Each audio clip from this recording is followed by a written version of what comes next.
supported by effective partnerships, beginning from the world of academia, civil society, and local communities. We all have witnessed innovation, technology, and governance at its best level. As public servants, therefore, we are entrusted with the responsibility of translating policies into meaningful outcomes for citizens. As your peers in charge of public service, I urge all of us here to continue strengthening our institutions, fostering innovation, and building partnerships that accelerate safe access to water and sanitation, and at the same time promoting sustainable development and improving. As we depart from Nairobi, let us carry forward the lessons, the networks, the commitments forged during these celebrations.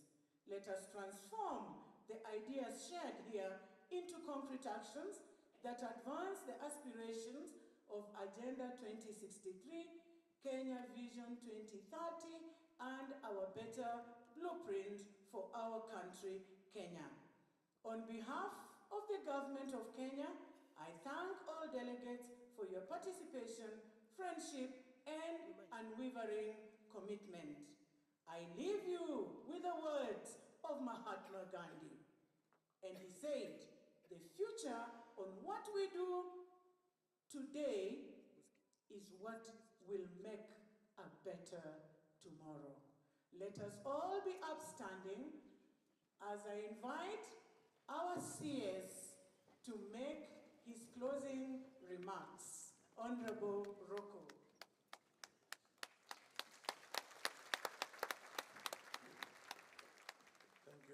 Thank you very much, PS. Let's all be seated, please. The Principal Secretary, Dr. Jane Kere Ibunya, Principal Secretary for Public Service, Human Capital Development, and Human Capital Development. I forgot we have another state department which is ended by a different Principal Secretary. The chairpersons and chief executive officers of different state corporations who may be present, our partners, development partners who may be present, all the guests, invited guests, who we really appreciate that indeed they are distinguished guests, my fellow public servants across the Republic of Kenya and those who are present, my fellow Kenyans, ladies and gentlemen, good morning.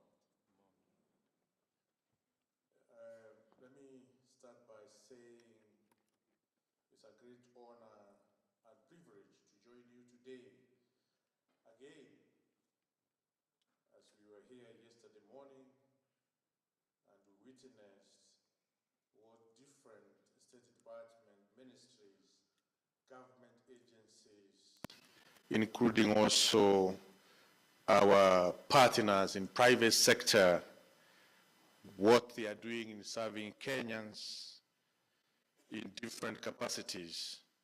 It is indeed a privilege to join you today to bring to cross the 2026 Africa Public Service Day celebrations. I want to begin by expressing my sincere gratitude and thanks to the organizing committee that has put a very colorful, informative event, and this has been led by our principal and capable and able Principal Secretary, Dr. Jane Kere Ibunya. I also express my sincere thanks to our sponsors, the Cooperative Bank of Kenya, the State Department for National coordination. The KICC, the Harambee Circle, and Asina Circle, all the exhibitors who have been here for a number of days so far, the development partners, the African Union representatives, the members of diplomatic corps, and participants for making the Africa Public Service Day celebrations a colorful one, and not only a colorful one, but also impactful to our citizens. Over the last 2 days, this venue has been transformed into a vibrant center of learning, a center of innovation, a center where collaborations are thriving, and a center where public sector excellence is exhibited. We have witnessed firsthand remarkable work being undertaken by different ministries, different state departments, and different agencies across the government to improve the lives of our citizens through responsive, innovative, and citizen-centered service delivery. This year's theme, enhancing public sector institutions and empowering multi-stakeholder partnership to achieve universal water availability and sanitation by the year 2063 could not be timelier. It reminds us that sustainable development, public health, economic growth, and human dignity are all anchored on access to water, not only water, but safe water and sanitation services.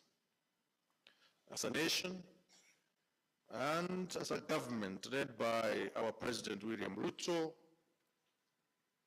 we are making the right steps in the right direction as far as access to safe water and sanitation services is concerned. We have seen this being championed through the affordable housing program, ensuring that those who are not able to access safe water in our informal settlement, those who are not able to access sanitation services in our informal settlement across the Republic of Kenya, the government of Kenya, through the leadership of His Excellency President William Ruto, is championing the affordable housing program to achieve this very important Vision 2063. The discussions, the exhibitions, and the knowledge sharing sessions held during these celebrations have demonstrated that our public institution possesses capacity, expertise, and determinations required to drive transformative change. We have seen practical innovations that are improving water resource management, innovations that are expanding sanitation infrastructure, and innovations that are strengthening hygiene practices and enhancing service delivery across our country. One of very good example on enhancing service delivery is an innovation by University of Embu, an innovation which, as a Ministry of Public Service and Human Capital Development and Special Program, we will be cooperating with the Embu University to ensure this innovation on service delivery is implemented so that we can serve Kenyans in a much better manner. I commend all the ministries, departments, and agencies that showcased the achievement and innovations. You experts have not only highlighted progress, but also demonstrating the immense potential that exists within the Kenyan public service. The partnerships forged, the ideas exchanged, and lessons learned during these interactions must not only end here. They should serve as a catalyst for greater collaborations and accelerated implementation of solutions that directly benefit our people.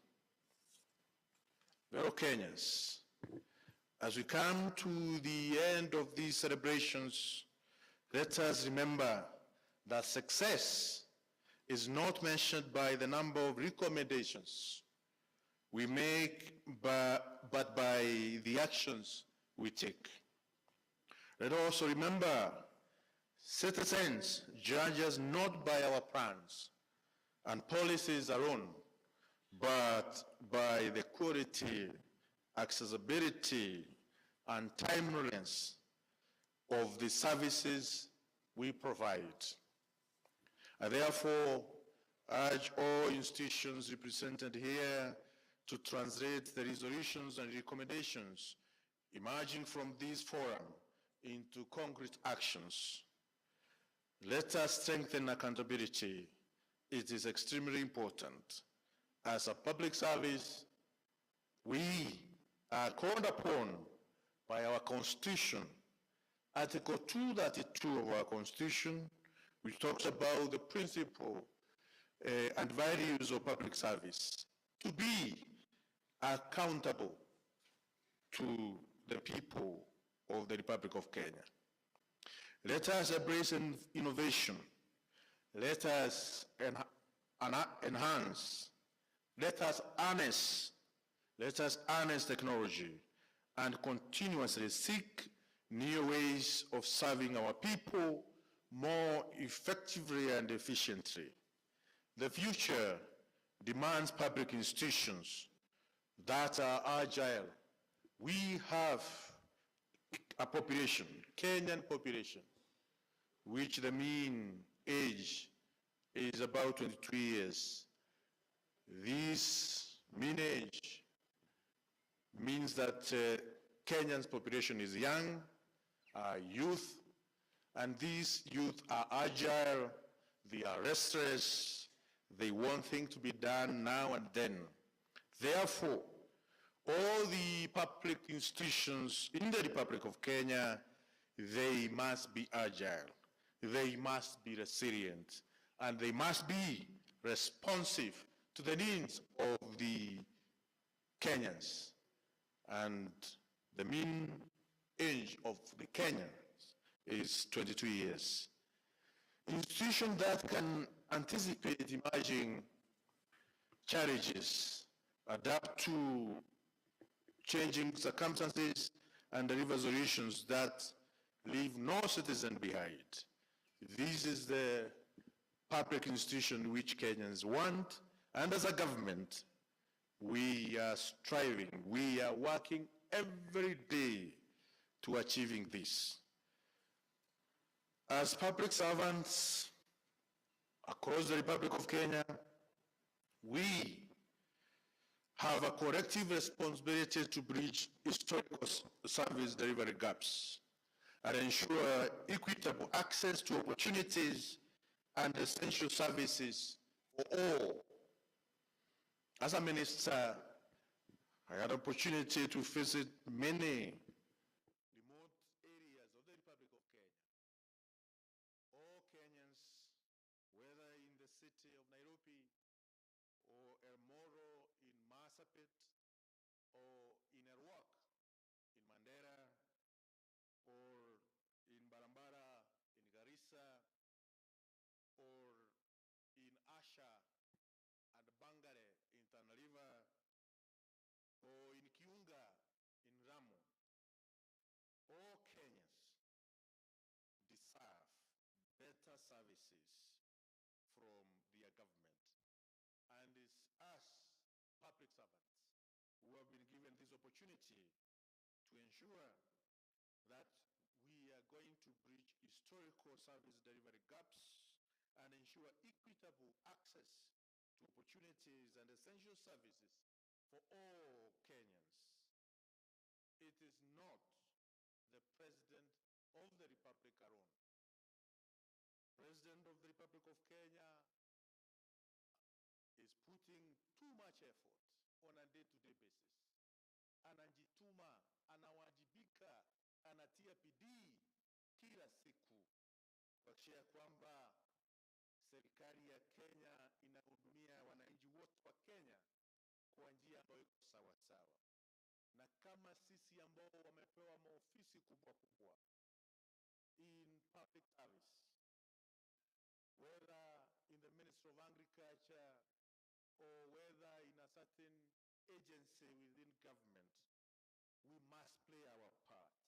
If we don't play our part, we will be letting down as public servants a president who has been given mandate by the people of Kenya, who is extremely hardworking, who doesn't rest, who is workaholic.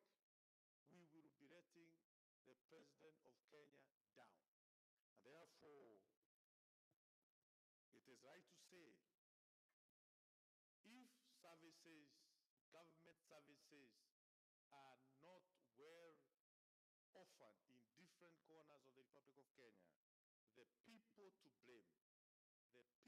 to blame, where the ball stops, it is this Ministry of Public Service, and all other ministries and state departments, and we have competent, qualified Kenyans who have been given job to ensure government services are offered in an efficient manner across the Republic of Kenya. Therefore, let us not let down the people of Kenya in the name that President of Kenya can do everything alone. We have a public service which should deliver to the people of Kenya. And the public service of the Republic of Kenya is competent enough.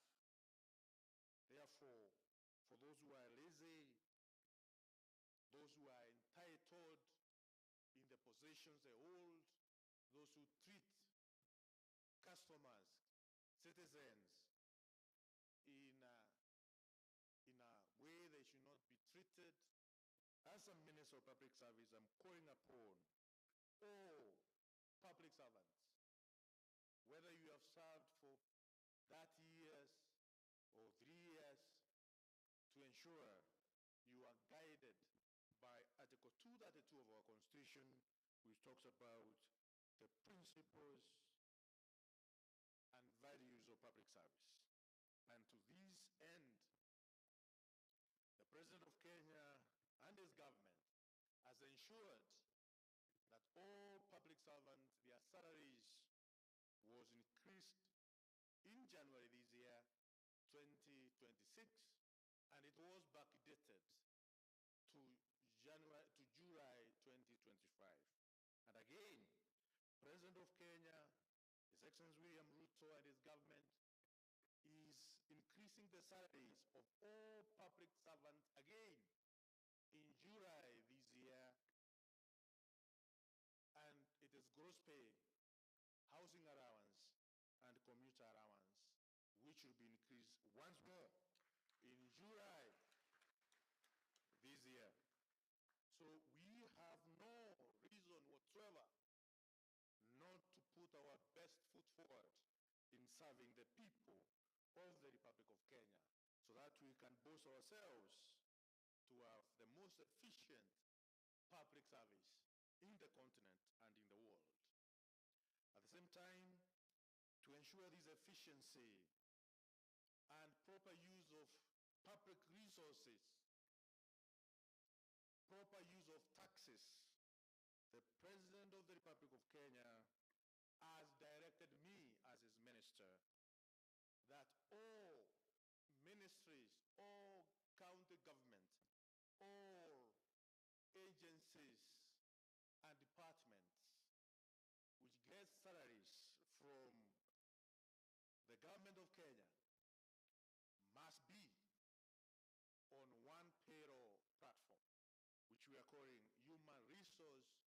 information system. And all agencies and departments which will not have complied with this directive within 1 month, we will not pay. We will not remit your salaries. To all human resource managers and officers who come from this ministry, they must ensure all agencies, all departments, all county governments are in a single payroll platform which is robust, which is secure, which we have strengthened, and it is known as Human Resource Information System. All, and that is directive from the end of government, His Excellency William Samoei Ruto. Also, we have also directing all ministries, departments, and agencies which have citizen-facing services. All those services must be made available in Huduma centers. We have 59 Huduma centers in the Republic of Kenya. All citizen-facing services from government agencies, from government departments, administrators, these services must be made available by those respective ministries, those respective government departments, and those respective government agencies. They must make these services available to our Huduma centers in the Republic of Kenya.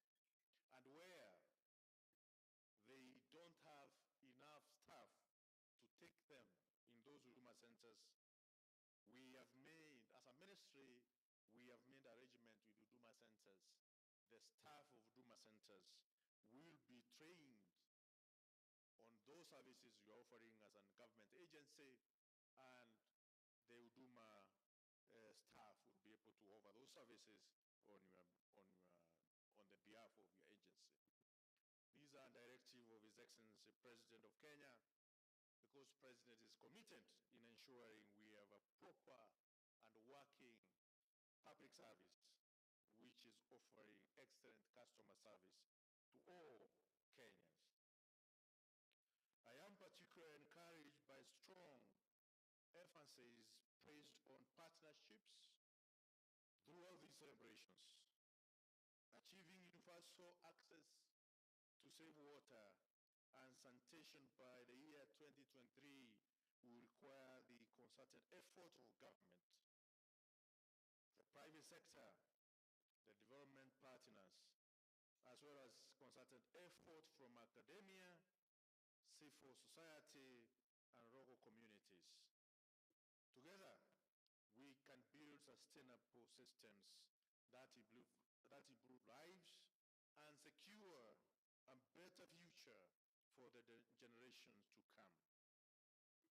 Fellow Kenyans, the innovation and success story showcased here reaffirm our confidence in the ability of Kenyans' public service to drive national transformation and contribute meaningfully to the achievement and aspiration of the African Union Agenda 2063 and our nation development priorities. Again, allow me to express my sincere appreciation to the organizing committee, to our sponsors, to our exhibitors, to our development partners, and all participants whose dedication and commitment made these celebrations a success. Your hard work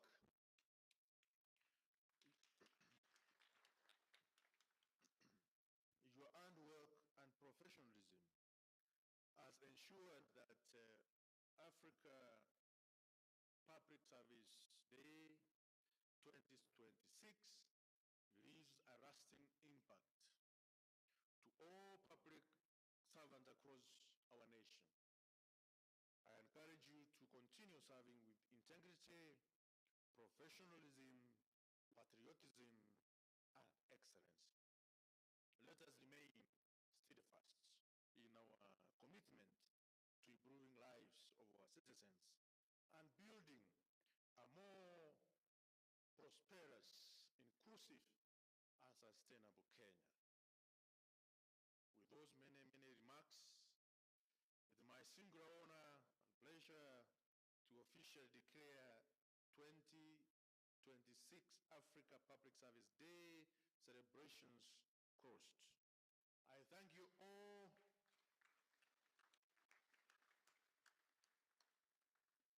I thank you all for your participation. I thank you all for making Africa Public Service Day a success. May you continue serving Kenyans with dedication and commitment. May God bless you. May God bless the Republic of Kenya, and may God bless the President of the Republic of Kenya. Asanteni sana na Mungu awabariki sana. Ya mwisho, hii ni yangu na hii si ya the public servants. Mufanyie wananchi wa Kenya kazi bila kuzingatia misingi yoyote ya kisiasa. Mutie bidii, muwajibike, muhakikishe kwamba wananchi wa Kenya wanahudumiwa kwa njia ambayo iko sawa sawa. Tunjitume jameni, tuhakikishe kwamba tunajituma, tunawajibika, tunatia bidii vile rais wetu wa Kenya anatia bidii. Na kama waziri wa public service ambaye anafanya kazi kwa ukaribu na rais wa taifa, kiongozi wetu wa taifa, mimi naonelea ya kwamba, na ni wito wangu kwa Kenya wote, tuhakikishe kwamba jameni, tumepatia rais wetu muhula ya pili, aendelee kuhudumia wananchi wa Kenya na bidii, na vile anawajibika na vile anajituma. Kwa hivyo yangu ni kusema asanti na kuhakikisha kwamba sisi zote tunafanyia wa Kenya kazi kwa njia iko sawa sawa, na tunaomba wananchi wote wa taifa letu la Kenya waunge mkono serikali na waunge mkono rais wetu, kiongozi wetu wa taifa, kwa kuhakikisha kwamba wamempea muhula ingine ya pili aendelee kuongoza taifa letu la Kenya. Asanteni sana, Mungu awabariki. Thank you very much.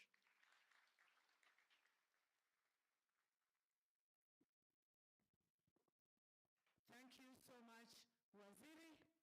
Can we do it better? Tumpatie a hearty.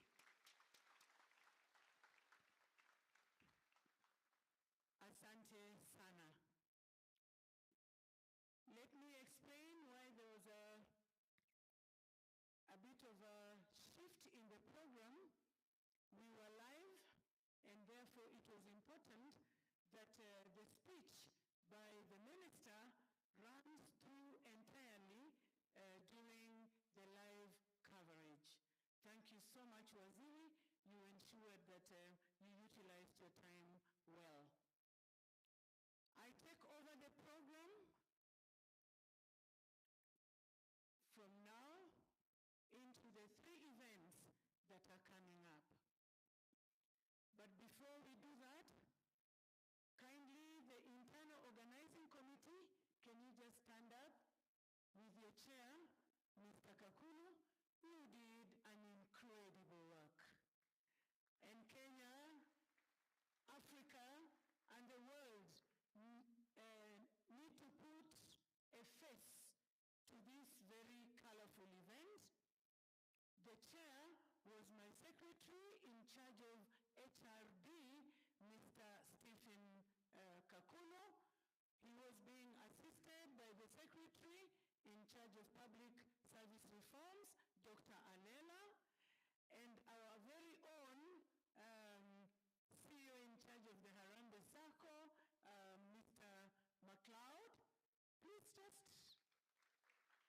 When I mention your name, you raise your hand so that the audience can know and put proper perspective into the entire celebrations.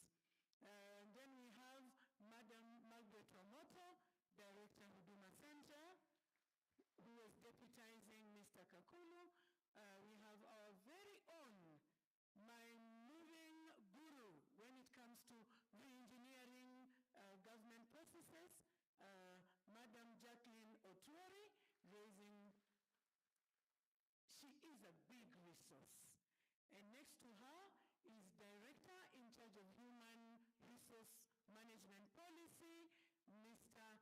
David Willis Okoth Ochiel, also in charge of SHA Manenos. And on my immediate right, we have Mr. Amos Asila, who is coordinating each and every other subcommittee within the main committee. And then my little Madam Sharon, I give her the crown. She has taken care of all our exhibitors, our panelists, our assessors. She had a direct communication and interaction with them. Thank you for making this day a success. In a very elite category, I wish to ask the two head teachers for the two schools that we visited, just to please kindly, yes. We have Madam Ida. Madam Ida is a hero, an unsung hero of this republic. Clap for her. She is the principal of Mukuru Comprehensive School, right in an informal center. She has 1,600 learners. Of the 1,600, only 400 have birth certificates. 1,200 do not have birth certificates. Dear Kenyans, you know the implication of that. It simply means she receives capitation for 400 pupils but takes care of 12,000 learners. Oh my, if she's not a hero, then who is she? Please give her a round of applause. We eased the burden for her. We went with Huduma Mashinani. We managed to make at least 250 birth certificates, and we promised her that we shall continue taking Huduma Mashinani there for the next entire of next week, so that those parents can get birth certificates for their children. Thank you so much. We celebrate you. The next one, you can have a seat, Madam Ida. The next one is Madam Helen. Madam Helen is the head teacher of Kangeni Comprehensive School. She, on her shoulders, carries 4,000 of our champions, our assets, 4,000 learners. Clap for her. Majority of them too do not have birth certificates, but she is running that school. We went there, and oh my, it is a sea of human capital development. We celebrate you, Madam Helen, and those many others who are not here. This is a clear indication that the State Department and the ministry, which my minister superintends, and this government celebrate you. Thank you, Madam Helen.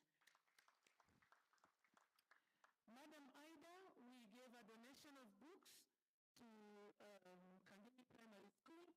We are keeping yours. By the time we got to Mukuru, we hadn't got the books with us, and my staff shall be dropping those copies in your institution.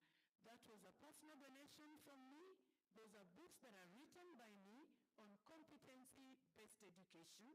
The first book will guide your teachers on what to do with the strengths, learning outcomes, learning areas, and assessment in class. The second one will give them a lot of guidance on how to turn theory into practice, which is actually the essence of competency-based education.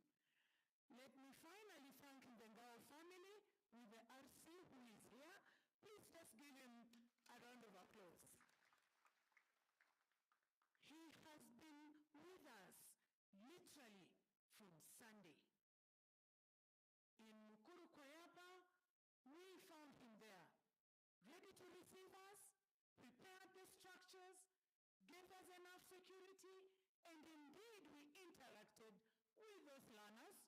We mentored them, we spoke to them, we did job shadowing, and of course gave boxers to the boy child, and to the girl child we gave sanitary kits. RC, I am not yet done with you. Is Deputy RC Mr. Mahanu. You won't believe it. From Mukuru Kwayapa, as we were getting to Kangemi, he was already there, had already put all the SCCs, the chiefs, the assistant chiefs, the Nyumba Kumi, on the ground to assist us. As I stand on this platform today, I extend my deepest gratitude to my senior and my colleague, Dr. Raymond Omolo. Thank you. You can sit, RC, for making it possible through his teams to have us succeed in our CSR. In absentia, and please pass this information to her, I thank from the deep bottom of my heart, Madam Wanja. Wanja, I'm told Rose? Madam Wanja of Kangemi. Yeah, I think, she's called Madam Wanja. She also joined us and assisted us through the process. To all the entertainers, we do not want to forget you, KICC Choir, and my very able NYS band, all the way from Gilgil. You truly are patriots. Now, in a few minutes before we give the awards, we have a communique to be read, and then we have a brief adjudication report so that the CS can give the first 5 awardees, then we allow him to go for his cabinet committee meeting as we proceed. Viva Public Servants, viva! Viva Africa Public Service Day, viva! Allah, munasemanga viva is the African spirit, African renaissance. Viva public service, viva! Viva APSD, viva!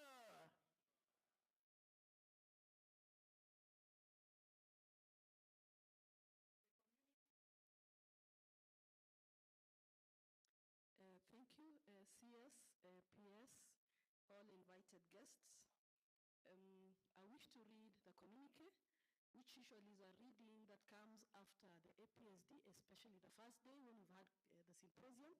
My name is Jacqueline Mutimba Otori. Therefore, on behalf of the PS, I will read what was discussed here.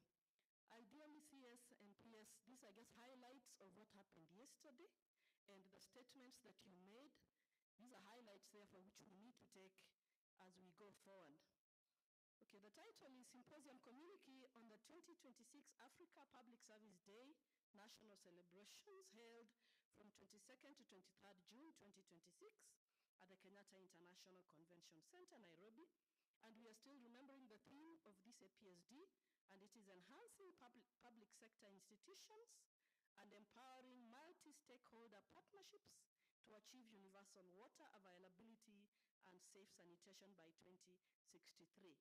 So some of the highlights are, number 1, human capital development remains central to public sector transformation and must be supported through continuous learning, leadership development, skills enhancement, and fair career progression.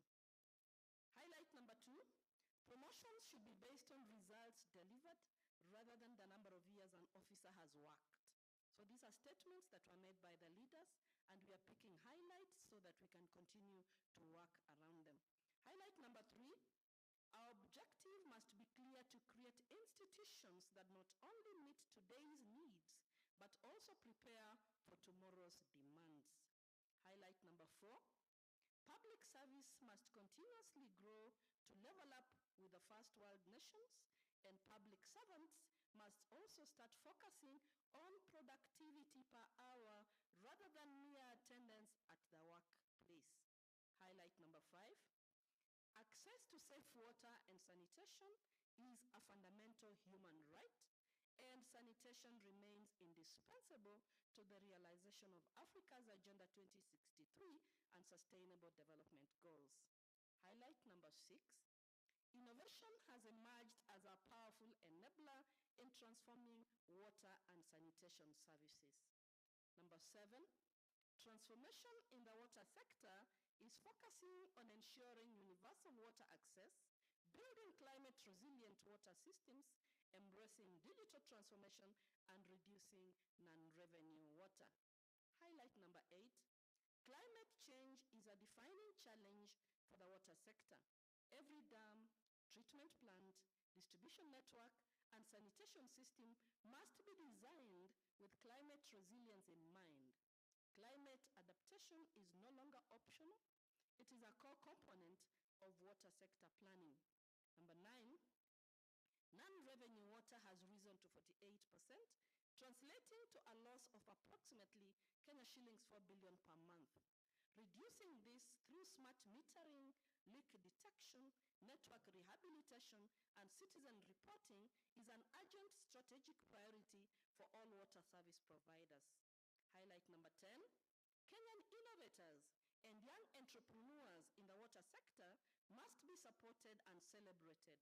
Homegrown solutions competing for global recognition demonstrate that Kenya possesses the talent and creativity to solve its own water challenges and those of the continent. 11, strong, responsive, accountable, and citizen-centered institutions are the foundation of sustained water and sanitation service delivery.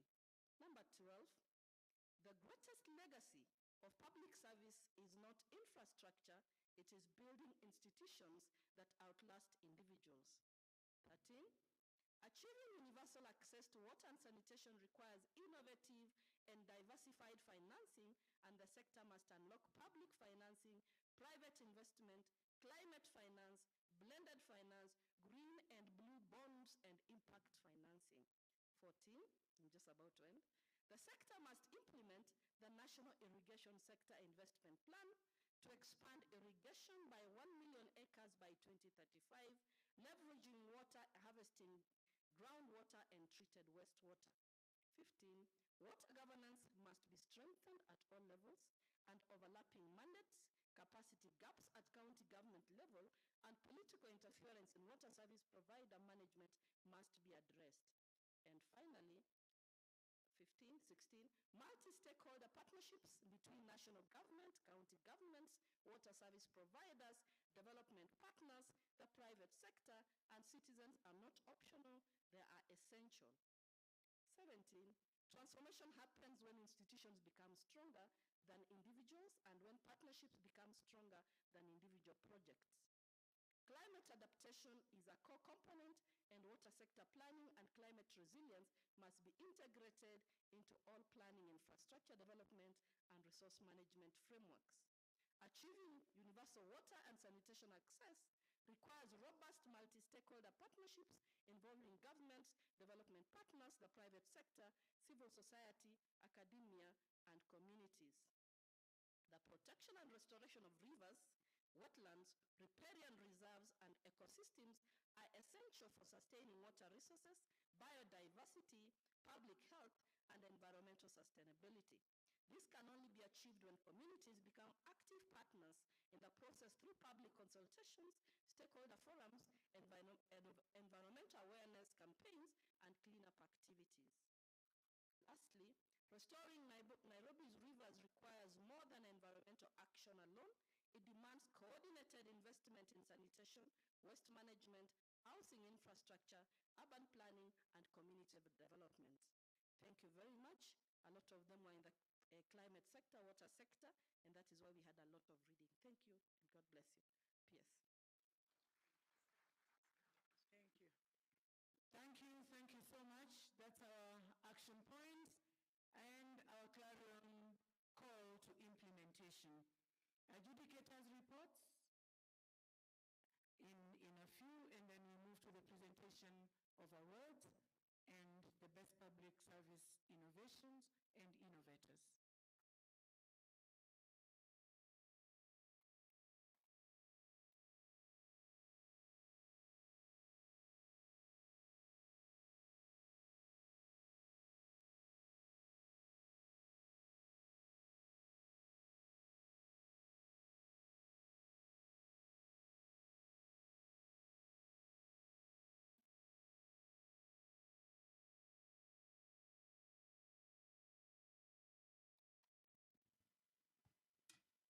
Okay, thank you. Allow me to ride on what we have said. Public service, viva! Public service, viva! APSSB, viva! Thank you. I love the exuberance, that energy, that spirit. Good. Chief guests, distinguished guests, ladies and gentlemen, now we've come time for the presentation of awards to the best public service innovations and innovators. In every competition, we have the adjudicators, that is our judges. Please, at this moment, allow me to acknowledge all our judges. Please, let all of them be upstanding. All our judges, there are 9 of them. Where are our judges, please? Let's be upstanding, led by Wycliffe Odwor. Let's clap for all our judges, please. Thank you very much for your wonderful work for our judges. Now, I'll go straight to the awards. As presented to me by the judges. So the award category here is Excellence in Digital Innovation. Excellence in Digital Innovation Award. The project is Spiral Saline Water Aerator. This project improves quality of water to a pH of 7, that is premium level, where water becomes widely accepted like currency. Ladies and gentlemen, and the winner of this award, the second runners-up, is St. Joseph's Technical Institute for the Deaf. Let's make some noise for them. Let's clap for them as they go down. Yes, I want to invite Mr. Wekesa Bongo, Secretary Management Consultancy and Service Delivery, to present the awards.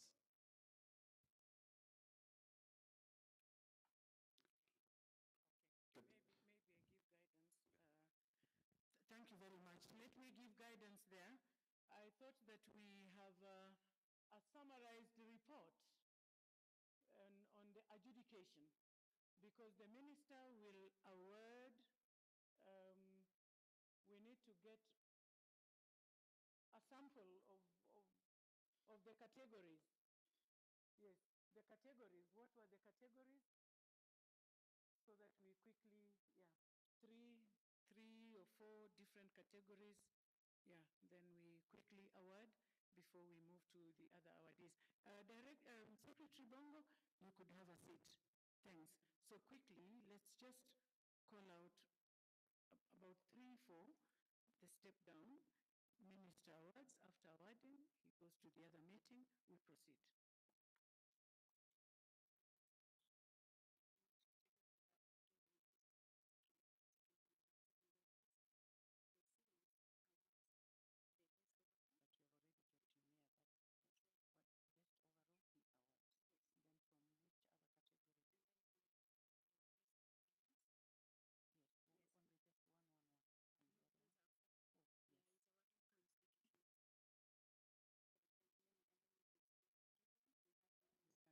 Pavilion, then which other one? Which other awards do we have? Just 2, so do that. Could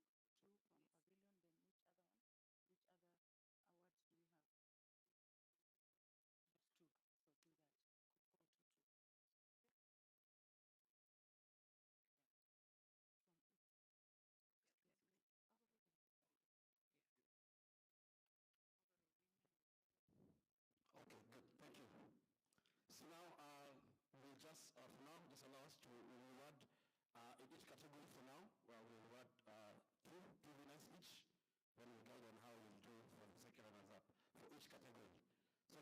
with, maybe I can now request the CEOs maybe to go and revert as I call the winners. Good. So Excellence in Digital Innovation Award. The first runners-up winner is KICC National Polytechnic. Where are they? KICC National Polytechnic. Let's clap for them as they go down. Their project was the real-time water leak monitor. Congratulations, KICC National Polytechnic. The category is Excellence in Digital Innovation Award. The project was a real-time water leak monitor. KICC National Polytechnic.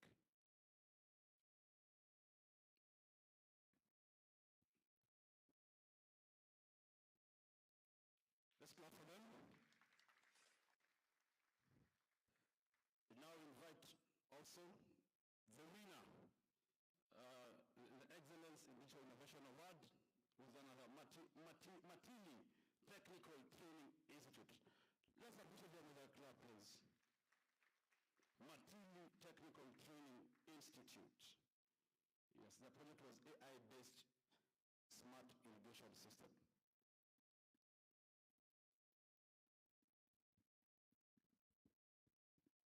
Let's clap for them, please. So we go to the next category, WASH Partnership. That's the right category, WASH Partnership Model. And the first runners-up is Kibwezi West Technical and Vocational College. Kibwezi West Technical and Vocational College, let's clap for them as they come. Their project was the smart irrigation drip system. Yes. Kibwezi West Technical and Vocational College. Good. Let's appreciate Kibwezi West Technical once more. And the winner in this category, WASH Partnership, is Rift Valley National Polytechnic. Let's clap for them as they come, please. Their project is the Solar Smartphone. Rift Valley National Polytechnic. Yeah, it also goes by the title of IoT-enabled PVC vertical hydroponics for climate smart urban agriculture. Where do you have Rift Valley Technical? Good. Let's go to the next category.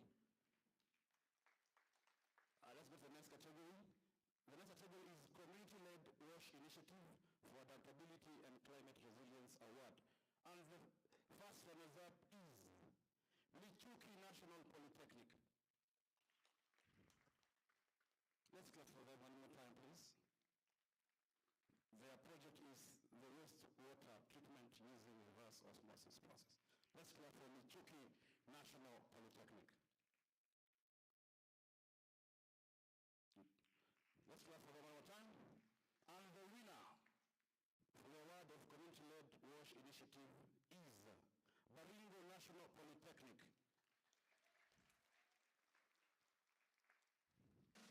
Congratulations, Baringo National Polytechnic. Their project is Green Drop Water Harvesting. And the winner, Grey Water Recycling System for Climate Resilient Service Delivery. Congratulations, Baringo National. Tupigie makofi tena.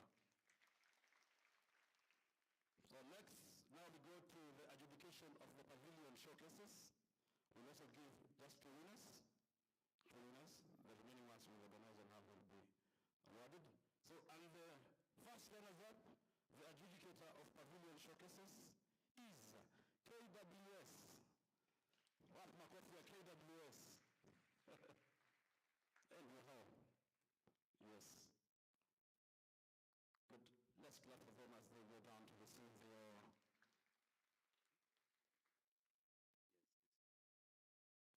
Tuwapigie makofi jamani. Hata unaweza weka vigelegele, you can whistle, those who can urinate, you know? Yes. Congratulations, KWS. Eish. Yeah. Good. Good. And the winner for the adjudication of the pavilion showcases is, please make some noise, big one for this one, NYS Tuwashangilie jamani, tuwashangilie. Tuwapigie makofi. Let's clap for them as they go down. ANYS, congratulations. National Youth Service. Good. DJ also can give us some music, some strong, accompanying music as NYS go to receive their award. Please support me in giving us good music that can give them energy to go and receive the award. Team NYS, congratulations. Wow. Let's clap for them one more time, please. The National Youth Service, the winner of the Pavilion Showcases. Thank you. Thank you. And now it has come a time, ladies and gentlemen, please prepare your hands now, prepare your voices, because now at this juncture, we want to acknowledge and appreciate and reward the best performing public institution in wash service delivery. And the best performing public institution in wash service delivery is KICC Friends University. Let's make some noise, please, for KICC Friends University. Tuwapigie makofi. KICC Friends University. DJ, please give us some music.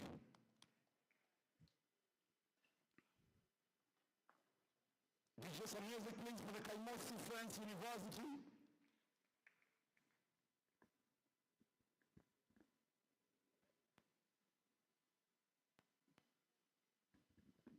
Let's clap for them one more time. Let's clap for them. Tuwapigie makofi. KICC Friends University. Congratulations. Congratulations. Thank you. So our chief guests, invite further. As I welcome our two teachers, they were taught about by the piece. So maybe we can appreciate the CS as he moves. Let's clap for him as he moves. Weka hiyo mziki. Tumpigie makofi. Over the CS as he moves.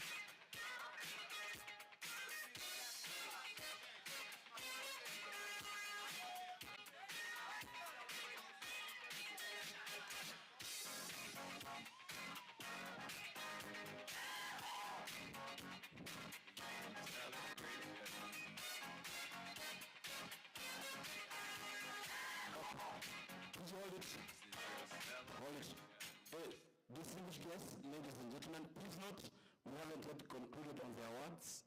We had to do that summarized version to allow the CS to leave, so the PS will come back so that we present the other awards. Yeah, we left the second runners-up in each category, and I believe it would be nice that we award them once the PS comes back. So kindly, I request that we remain here so that we're able to present those awards when we close together. This is one of the problems. Let's clap for our peers as she comes back. So our peers, I request if you can maybe remain down there so that we reward the remaining ones. Is that okay?